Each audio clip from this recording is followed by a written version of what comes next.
ಯಾವ ಸ್ಮೆಲ್ಲು ಬರ್ತಿಲ್ಲ. ವಾಸನೆ ಬತ್ತಿಲ್ಲ ತಾನೆ. ಎಳ್ನೀರು ಅಂದ್ಮ್ಯಾಕೆ ಅದ್ರ ಗಂಜಿ ವಾಸನೆ ಆದ್ರೂ ಬರ್ಬೇಕಲ್ಲ.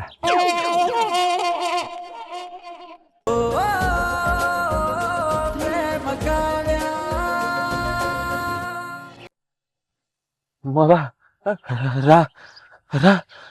ರಾಕ್ಷಸಿ ಕಾಡು ರಾಕ್ಷಸಿ ಎಲ್ಲಿ? ಅಲ್ಲ ನನ್ನ ಹೆಂಡ್ರು. ಎತ್ತಿಡಪ್ಪ ಬೇಗ. ಎದೊಳಿ ಮಾವ.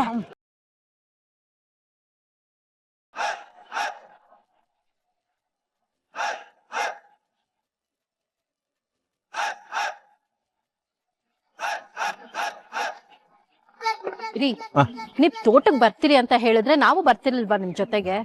ಬಿಟ್ಬರೋ ಅಂತ ಕೆಲ್ಸ ಏನಿತ್ತು? ಅದು ಇದ್ಯಾಕ್ ಮಾವ ತೋಟಕ್ಕೆ ಹೋಗಿ ಎಳ್ನೀರು ಕೊಡ್ಕೊಂಡು ಹೊಟ್ಟೆ ತಂಪು ಮಾಡ್ಕೊ ಬರ್ತೀನಿ ಅಂತ ಅತ್ತೆ ಮಂಗ್ ಹೇಳ್ ಬಂದಿಲ್ವೇ?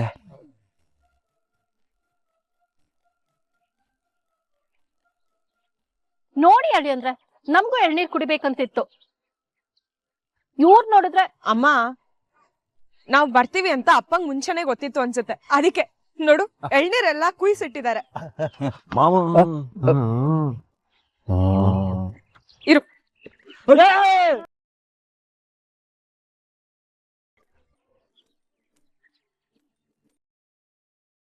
ಯಾಕಪ್ಪ, ಏನಾಯ್ತು? ಅದು ಅದು ಎಂಜಲು ಚೆನ್ನಾಗಿಲ್ಲ. ಅಲ್ಲಪ್ಪ, ಕೊಳ್ತೋಗಿದೆ ಅಂತಾನು ಹೇಳ್ತಿದ್ದೀರಾ, ಎಂಜಿಲ್ ಆಗಿದೆ ಅಂತಾನು ಹೇಳ್ತಿದ್ದೀರಾ. ಕೊಳ್ತೋಗಿದ್ರೆ ನೀವೇ ಕುಡಿತಿದ್ದೀರಾ? ಮಾವ ನಿಮ್ ದಮ್ಮಯ್ಯ ಅಂತೀನಿ. ನಿಮ್ ಮಗಳು ಕೇಳ್ತಿರೋ ಉತ್ತರಕ್ಕೆಲ್ಲ ನೀವೇ ಪ್ರಶ್ನೆ ಕೊಡಿ. ನಿಮ್ ಮಗಳು ಕೇಳ್ತಿರೋ ಪ್ರಶ್ನೆಗೆ ನೀವೇ ಉತ್ತರ ಕೊಡಿ.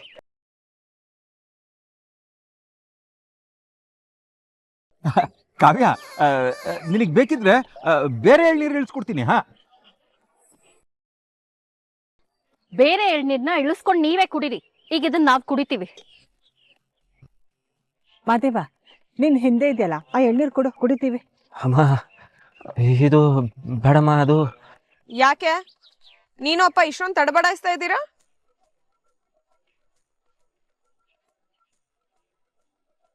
ಜಾಗ ಬಿಡು. ಕಾವ್ಯ. ಬಿಡು.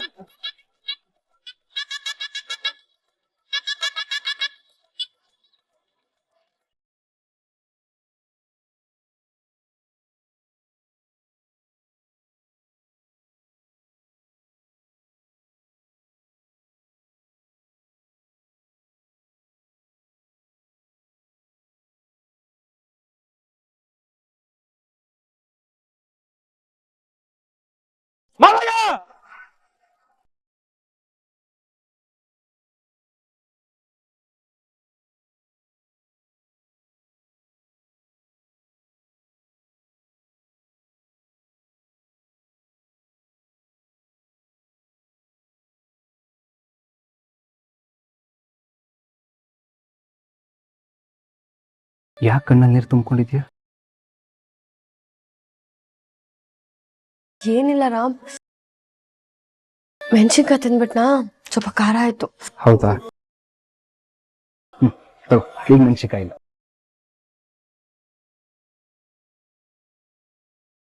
ಅಲ್ಲ, ತನ್ ಮಾನ ಹಾಳು ಮಾಡಿದ್ರು ಕೂಡ ಇವನ್ ಇವಳಿಗೆ ಸೇವೆ ಮಾಡ್ತಿದ್ದಾನಲ್ಲ. ಈ ರಾಮ್ಗೆ ಅವಳ ಮೇಲಿದ್ ಕೋಪ ಎಲ್ಲಿ ಹೋಯ್ತೋ? ಅದೇನ್ ಮೋಡಿ ಮಾಡಿದಳೋ ಈ ಪ್ರೇಮ. ಪ್ರೇಮ ತಗೋ, ನೀರು ತಗೋ. ನಿಧಾನ.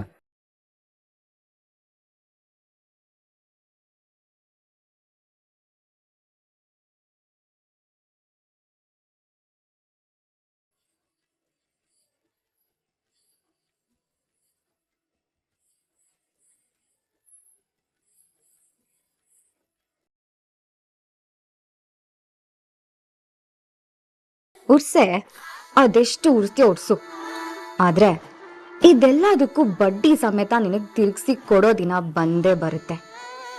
ಆಗ ನಾನ್ ಕೊಡೋರಿಗೆ ನೀನ್ ಬೂದಿ ಆಗ್ಬೇಕು.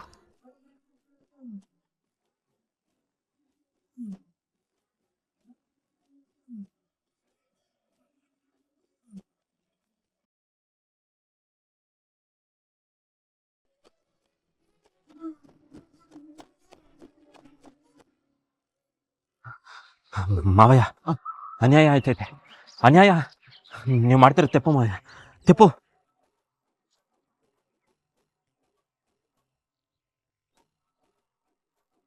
ಈ ಹೆಣ್ಮಕ್ಳು ಅನ್ನೋ ಒಂದೇ ಒಂದು ಕಾರಣಕ್ಕೆ ನೀವು ಅವ್ರಿಗೆ ಅನ್ಯಾಯ ಮಾಡ್ತಾ ಇದ್ದೀರಾ. ನೀವು ಮಾಡ್ತಿರೋ ತೆಪ್ಪು ಮಾವಯ್ಯ, ದೊಡ್ಡ ತೆಪ್ಪು.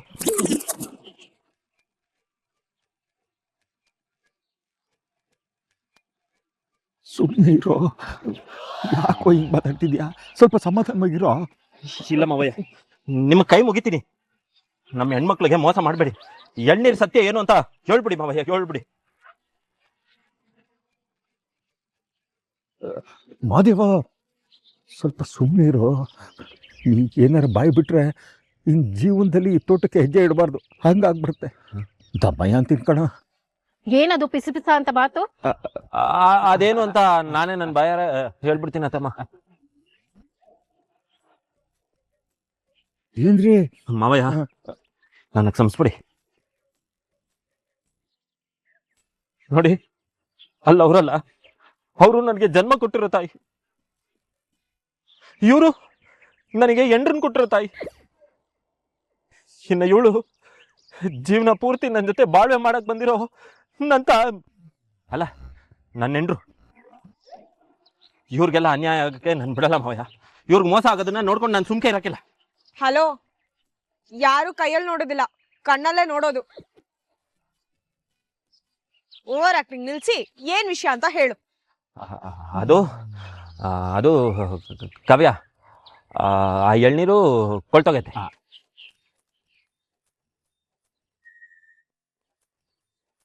ಓ, ಈ ಎಳ್ನೀರು ಕೊಳ್ತೋಗಿದ್ಯಾ? ಕೊಳ್ತೋಗಿದ್ರೆ ನೀವಿಬ್ರು ಹೇಗ್ ಕುಡಿತಾ ಇದ್ದೀರಾ? ಅಯ್ಯೋ ಇಲ್ಲ, ಅದನ್ನೆಲ್ಲ ನಾವು ಕುಡ್ದಿಲ್ಲ.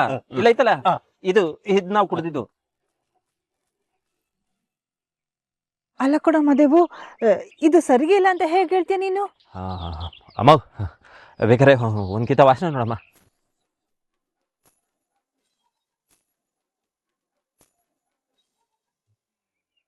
ಓ ಮಾದೇವ, ಯಾಕಪ್ಪ ಸುಮ್ಮನೆ ಅದ್ರ ವಾಸನೆ ನೋಡೋದು? ಏಯ್ ಕಾವ್ಯ, ನಿಂಗೇನು ಸ್ಪೆಷಲ್ ಆಗಿ ಹೇಳ್ಬೇಕಾ? ನೀನು ಒಂದ್ಕಿತ ವಾಸನೆ ನೋಡು.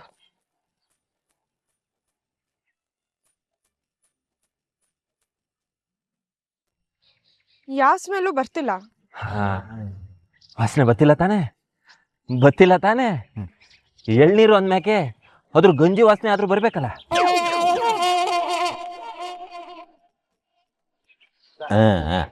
ಬತ್ತಿಲ್ಲ ಅಂದ್ರೆ ಏನರ್ಥ? ಕಾಯಿ ಕೊಳ್ತೋಗದೆ ಅಂತ ಅರ್ಥ. ಅದನ್ನ ಕುಡಿದ್ರೆ ಲೂಸ್ ಮೋಷನ್ ಆಯ್ತದೆ ಅಂತ ಅರ್ಥ. ಅದು ಮಾವ, ಮೊನ್ನೆ ನಿಮ್ ಫ್ರೆಂಡ್ಗಳು ಬಂದಿದ್ರು ಅಂತ ಪಾರ್ಟಿ ಮಾಡೋವಾಗ ಈ ಎಳ್ನೀರೆಲ್ಲ ಇಳಿಸಿದ್ರಿ ಅಲ್ರಾ? ಪಾರ್ಟಿನ? ಅದೇ ಪಾರ್ಟಿ ಅಂದ್ರೆ ಆ ಪಾರ್ಟಿ ಅಲ್ಲತೆ. ಅದು ಇವ್ರ ಪಂಚಾಯತಿ ಅವರೆಲ್ಲ ಬಂದು ಎಲೆಕ್ಷನ್ ಬಗ್ಗೆ ಏನೋ ಮಾತಾಡ್ಬೇಕಾದ್ರೆ ಎಳ್ನೀರ್ ಪಾರ್ಟಿ ಮಾಡಿದ್ರು. ಎಳ್ನೀರ್ ಪಾರ್ಟಿ ಅಲ್ಲ ಮಾವ? ಹೌದು ಹೌದು. ಮಾದೇವ, ನಿನ್ ಜೊತೆಗೆ ಈ ಎಳ್ನೀರು ಕುಡಿದ್ಮೇಲೆ ಯಾಕೋ ಎಲ್ಲ ಮರ್ತೋದಂಗ ಆಗ್ತಿದೆ. ಇವಳು ನಾನು ಹೇಳ್ತೀನ? ಹೌದು, ನೀನ್ ಹೇಳಿದ್ದೆ ಸರಿ. ಅಮ್ಮ, ಅದು ಮೊದಲಲ್ಲಿ ಬಿಸಾಕು, ಬಿಸಾಕಮ್ಮ. ಶಾರದಾ, ಮಾದೇವ ಹೇಳಿಲ್ವಾ ಅದು ಕೊಳ್ತೋಗಿದೆ ಅಂತ? ಎಸ್ತು ಬಿಡೆ, ನಿನಗ್ ಬೇಕಿದ್ರೆ ಬೇರೆ ಇಳಿಸ್ಕೊಡ್ತೀನಿ.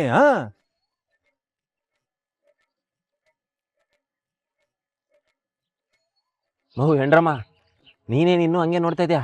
ನನ್ನ ಮ್ಯಾಕೆ ಇನ್ನೂ ಅನುಮಾನನಾ? ನಾನು ಇನ್ನೂ ಸುಳ್ಳು ಹೇಳ್ತಾ ಇದ್ದೀನಿ ಅಂತ ಅನಿಸ್ತೈತಾ ನಿಂಗೆ? ನಾನು ಬಿಸಾಕ್ತೀನಿ. ಬಿಸಾಕ್ ಮತ್ತೆ. ಸರಿ ಆಯ್ತು, ನಮಗ್ ಬೇರೆ ಎಳ್ನೀರು ಇಳಿಸ್ಕೊಡಿ, ಬನ್ನಿ. ಮಾವ, ಏನ್ ಮಾವ ಇದು? ಅಮೃತ ಎಲ್ಲ ಭೂಮಿ ಪಾಲಾಗೋಯ್ತು. ಮಾದೇವ, ಹೋಗ್ಲಿ ಬಿಡೋ, ಮತ್ತೆ ತರೋಣ. ಮಾದೇವ, ಇವತ್ತು ನನ್ನನ್ನು ಕಾಪಾಡ್ಬಿಟ್ಟೆ. ಇಲ್ಲ ಅಂದಿದ್ರೆ ಜೀವನ ಪರ್ಯಂತ ಈ ತೋಟಕ್ಕೆ ಕಾಲು ಹಿಡ್ದಂಗೆ ಆಗ್ತಿತ್ತು. ಉಳಿಸ್ಬಿಟ್ಟೆ.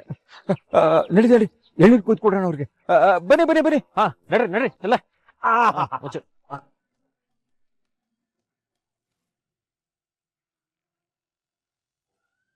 ಆಕ್ಚುಲಿ ನಾನೇ ಡ್ರಾಪ್ ಮಾಡೋಣ ಅಂತ ಇದ್ದೆ. ಬಟ್ ತುಂಬಾ ಪೇಷಂಟ್ಸ್ ವೆಯ್ಟ್ ಮಾಡ್ತಿದ್ದಾರೆ. ಪ್ರೇಮ ಬೇಜಾರ್ ಮಾಡ್ಕೋಬೇಡ. ಸತ್ಯ ಒಳ್ಳೇದಾಯ್ತು, ಮನೆವರೆಗೂ ಬರ್ಲಿಲ್ಲ. ಇಲ್ಲ ಅಂದಿದ್ರೆ ನನ್ನ ನಾಟಕ ಎಲ್ಲ ಕೂತಾಗ್ಬಿಡೋದು. ಪ್ರೇಮ ಬೇಜಾರ್ ಮಾಡ್ಕೋಬೇಡ. ಪರವಾಗಿಲ್ಲ ರಾಮ್, ಮನೆ ತನಕ ಬಿಟ್ ಬರ್ತೀನಿ ಅಂತ ಹೇಳ್ದ್ಯಲ್ವಾ, ನಿನ್ ಮನೆಗೆ ಬಿಟ್ಟಷ್ಟು ಖುಷಿ ಆಯ್ತು ನಂಗೆ. ಈ ವಿಷಯದಲ್ಲಿ ನಾ ಯಾರು ಮಿರ್ಸಕ್ ಆಗಲ್ಲ ಬಿಡು. ಅಣ್ಣ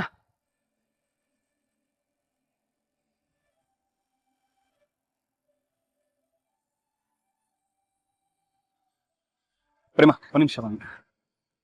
ಎಷ್ಟಣ್ಣ? 150. 150? ಬರ್ಬೇಕಾದ್ರೆ 100 ರೂಪಾಯಿ ಕೊಟ್ಟು ಬಂದಿದ್ದೀನಿ. ಸಿಟಿಯಿಂದ 75 ರೂಪಾಯಿಗೆಲ್ಲ ಬರ್ತಾರೆ, ಡ್ರಾಪ್ ಮಾಡಿ ಮತ್ತೆ ಆ ಕಡೆಯಿಂದ ನಾನು ಖಾಲಿ ಬರ್ಬೇಕಮ್ಮ, ಅದಕ್ಕೆ 150. ಅದೆಲ್ಲ ನಂಗೆ ಗೊತ್ತಿಲ್ಲ. ಹೋಗ್ಬೇಕಾದ್ರೆ ಬರ್ಬೇಕಾದ್ರೆ ಗ್ಯಾಸ್ ಒಂದೇ ಖರ್ಚಾಗುತ್ತೆ ತಾನೆ? ಪ್ರೇಮ ಪರವಾಗಿಲ್ಲ, ನೀನ್ ಆಟೋ ಹೊತ್ತು ಅಲ್ಲ ರಾಮ್, ನೋಡು, ಟೈಮ್ಗೆ ಊಟ ಮಾಡಿ ಟ್ಯಾಬ್ಲೆಟ್ಸ್ ತಗೊಂಡ ಮರಿಬಾರ್ದು. ಹುಷಾರು. ನೀನು ಅಷ್ಟೇ, ನನ್ ಬಗ್ಗೆ ಜಾಸ್ತಿ ತಲೆ ಕೆಡ್ಸ್ಕೋಬೇಡ, ಆರಾಮಾಗಿರ್ತೀನಿ. ಸರಿ.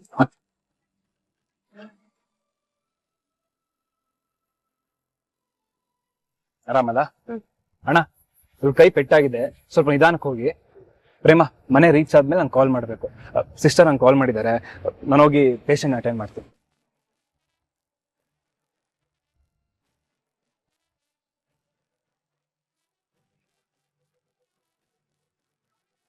ಯಪ್ಪ, ಇದನ್ನ ನನ್ ಕೈಲಿ ಹಾಕೊಳ್ಳೋದಕ್ ಆಗಲ್ಲಪ್ಪ. ನಿಜವಾಗ್ಲೂ ಪೆಟ್ಟಾದವ್ರು ಅದ್ ಹೇಗ್ ಹಾಕೊಂಡಿರ್ತಾರೋ ಏನೋ, ನನ್ನಿಂದ ಅಂತೂ ಸಾಧ್ಯನೇ ಇಲ್ಲ. ಕತ್ತೆಲ್ಲ ನೋವು ಬಂತು.